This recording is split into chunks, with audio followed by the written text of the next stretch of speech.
Okay, welcome back. Anyway, here we go. We've been here before. We're going to do this, I hope, just one more time.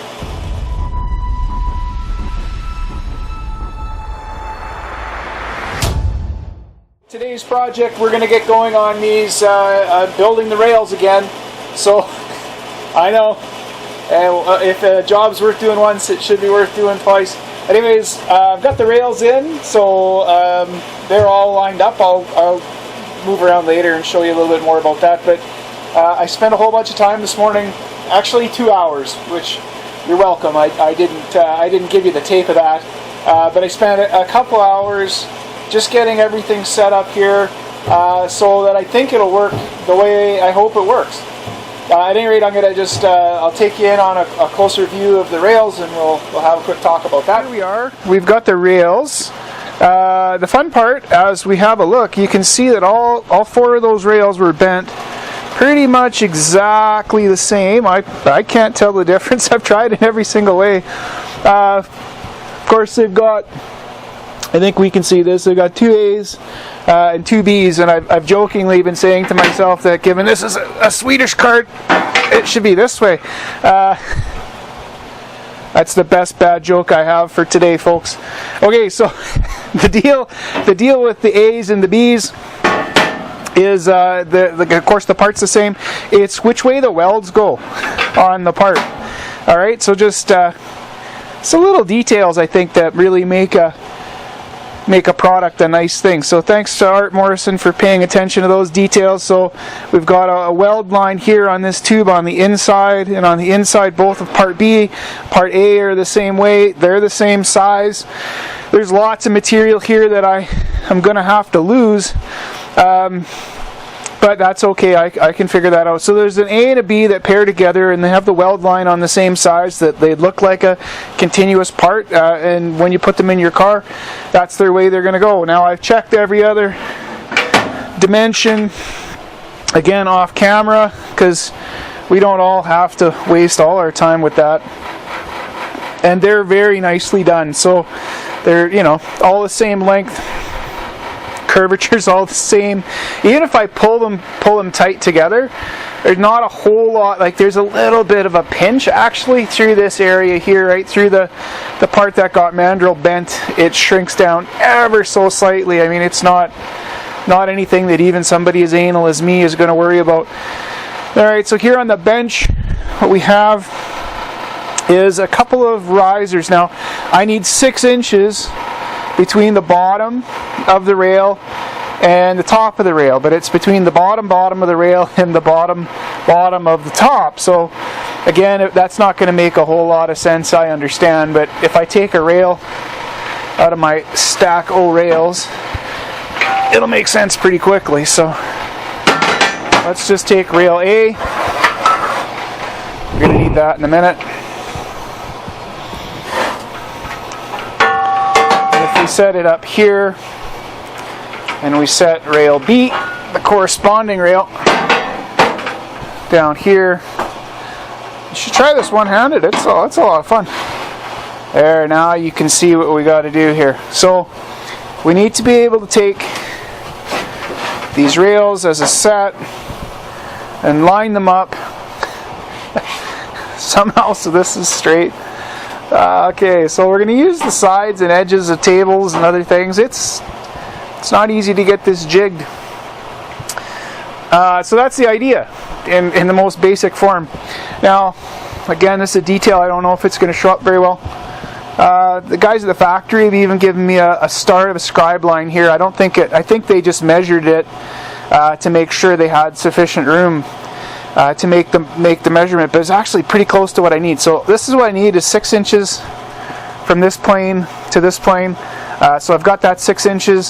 So what we're going to do is cut those rails apart, and we'll just make a couple of lines in here, see if we can get all that figured out, and away we go.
So yesterday, before I shut her down for the night, I took my gusset plates, which look kind of like this, and I just drew a line down through the middle of them. I also ground them flat, so I made sure they were nice and flat. Now each one of those plates is going to get button welded. In here, the line simply helps me line it up here into the frame rail. And if we, just to test to make sure everything worked nicely with the setup, we just draw our 4 holes, which I placed in there. You'll see, yeah, that should be good enough. It'll get those right where they need to be. So we'll get them button welded first. Just a little reinforcement for the inside. I didn't do it on the other set of rails. In my mind, it's completely not necessary, given the way that I'm going to weld these up. At any rate, I'm going to do a little cleaning on them first. I knocked off all the burrs off the backside yesterday. Just make sure that there isn't going to be anything stopping them. We'll be clamping them in there. But I want to make sure I get all the oils and other stuff off the material before I weld it. So I'm just going to take a light pass over it with a flat disc and make sure everything's clean. And I'm going to wash it out on the inside. Okay? And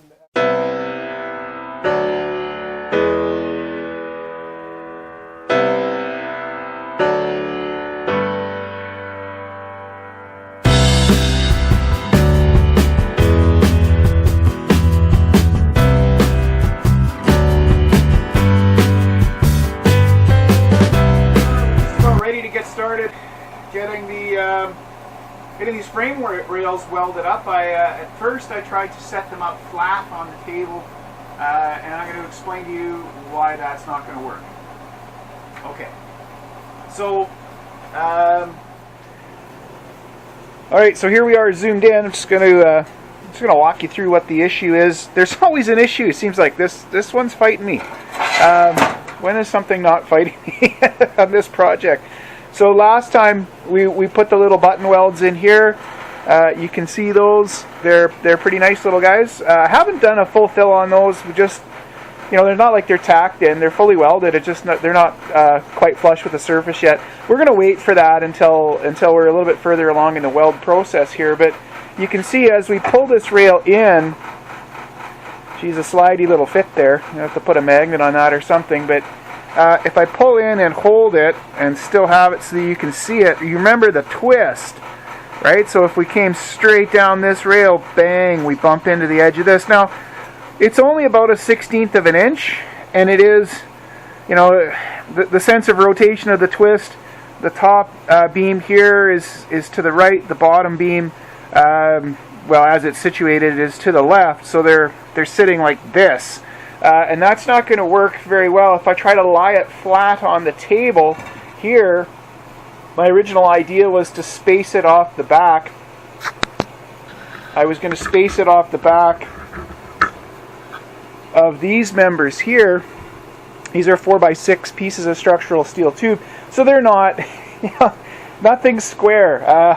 I really should have invested in some big machinist blocks, like some big 6-inch ones, but I mean, then you're going to struggle with, well, now your table is not as good as your machinist blocks, and then I need a big square table to make everything work, and I mean, eventually you're chasing your tail until you end up having purchased an entire machine shop in order to build a set of frame rails, which does seem to be a little bit over the top here. So we're going to see what we can get done. So I've decided that because of this little angle problem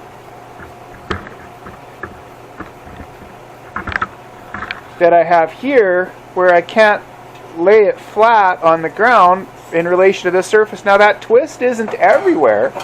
You know, if we take the square and we sort of walk it up, you know, it's pretty good until about here, and it's sort of mid bend that we get this little twist out, or little twist out, whichever way you want. But you know, as we rotate back up, we're perpendicular here, and then this end just sort of kicks out a little bit. So I think the easiest way to do this, and all I'm trying to do here, folks, is get these last button welds in. I just have these 8 button welds to do on each frame at this point. I need to get these in the correct position, because then I can come back in, and then we need to think a little bit about what we're doing. I mean, when we put these little button welds in there, I mean, as much as that reinforcement plate is there to account for the fact that I might not fully penetrate this, which is accounting for things that for sure aren't going to happen, but it's really going to be like, there's not a whole lot of heat that's getting put into the part when I'm doing this, so it's not going to have a tendency to pinch or roll or rotate. I mean, tubing is absolutely terrible to work with. Ask anyone if you've not done it before and you're about to do it. Well, you know, you're going to have a great experience fighting this stuff. So it twists, it rotates, it bends. This is really thin wall. It's 120 wall. You get up into tubing that's, you know, 1/8 wall and that kind of stuff, 1/4-inch wall. Yeah, okay, you can pound on that stuff all day long. It's not going anywhere. But still, we have lots of issues with this little light stuff. It wants to move. So if I pin it down in those 8 spots on both sides, that's going to pin the piece kind of this way, right? So that's going to stop it from opening up. It's going to stop it, hopefully, from rotating. And I should be able to weld then. What I'd like to be able to do is weld these 2 joints first. Because when I weld that joint, as it cools, it's going to tend to want to rotate the part up, right? So they're going to get that weld's going in, this one's going to pull. Well, of course, I'll tack it all in to try to account for that. Then I can weld this one, right? Then we've sort of balanced those stresses out. Then I can come back in and weld those sides and be happy with it. And yeah, I probably get a little bit too technical on the explanation, but whenever you go to weld anything, and it doesn't matter what it is, the heat that you induce into the metal is going to cause the metal, when it's cooling, to contract. And if you don't account for those contractions, we'll go over this a lot when we start working on the bodywork, the sheet metal. So when metal gets thin, I start liking it more. It moves, but it's voodoo. It's total voodoo to try to account for some of these things. But you got to do the best that you can to try to minimize some of those effects. So this is what I've done to try to account for the little twist that I have in the frame rails before I even started. Like, before things went wrong, it's already a little wrong. Okay, as we were setting everything up, you will have noticed this big piece of aluminum box section that we have here at the back. Now this particular box section, again, when I purchased it, it was an offcut, so it was cheap. And I thought, hey, marvelous, we're going to end up with something that's reasonably square, straight, flat. It's none of those things, actually. So it's close enough. So what I've done here is to set all this up, I've attached, just to come back here, I've attached a piece of channel here, aluminum channel. Again, the same idea. This extrusion should be not too bad. So I've attached that extrusion to, that's picked up this back corner, right? So that's picked up the back corner. Then I've aligned the monster 6x4 tubular section to that. Then I've attached to establish square. I'm just going to take this off for you. I'm reshooting this because mic problems. So it is set up currently. So I was showing you before that I have this monstrous piece here of steel angle, and I've gone ahead and turned that into something that's reasonably square, right? Which is very it's tedious and time consuming to do, but there it is. So that's square in all dimensions, done by hand in essence, as why not. So that's going to set up here, square the rail, and then I've got the rail, it's being tightened down this way. I've put a clamp at the joint which sort of pulled everything tight there. I've got a couple of welding clamps there at the back to pull it in nice and tight there. I'm also going to attach another welding clamp before we're done here. I'm going to put another welding clamp on the whole mess in order to get it up, or to hold it down, kind of like I've done here at the front with the monster clamp here. Okay, so that gets the how explained. All of this is just to tack the rail. So I'm going to go ahead and tack the rail. I could set this stuff up and talk about it all day. Honestly, I still won't ever get it right. So I'm just going to lickety-split get this done. I'm going to pop this one out and get the other one set up, pop it out, and then I'm going to get some welding done, and then that's going to be it for the day. So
anyways, the rails are now welded. That went really well. Actually got them done a couple of days ago, but Christmas time, so I had to be out of the garage here just for family reasons. So hopefully everyone's having a Merry Christmas. But I certainly am. Anyways, everything ended up really nice, right? So we've got them lined up here. You can see that they're nice and straight. Curves are in the same location, which is a nice benefit. Like even if we just come all the way down here, couldn't have been any better. And it sort of disappears right about there. They're in exactly the same spot, so that's fantastic. Move around to the back. There's our 6-inch riser, and they're both sitting perfectly square on that 6-inch piece there. So really, really happy with the way that all turned out. Okay, so today we're going to move on and keep pushing on the project here. Oh, you will have noticed actually when I was welding it that I was doing quite a bit of hammering on the weld. I was just trying to smooth out that crooked transition, and it actually worked pretty well. I'm reasonably happy with that. I don't know. It'll also relieve the stresses a little bit internally on that weld, so it's not going to hurt anything to have done that. But you can see here I just beat that corner down to the point where really you barely feel that transition. I hammered it all the way up around this corner here. These little button welds and the way the TIGs all work, I don't even think I'm going to grind those. I'll probably just leave them as is. Really no point. I mean, what's grinding them going to accomplish? Nothing. So why bother? Going to leave them alone.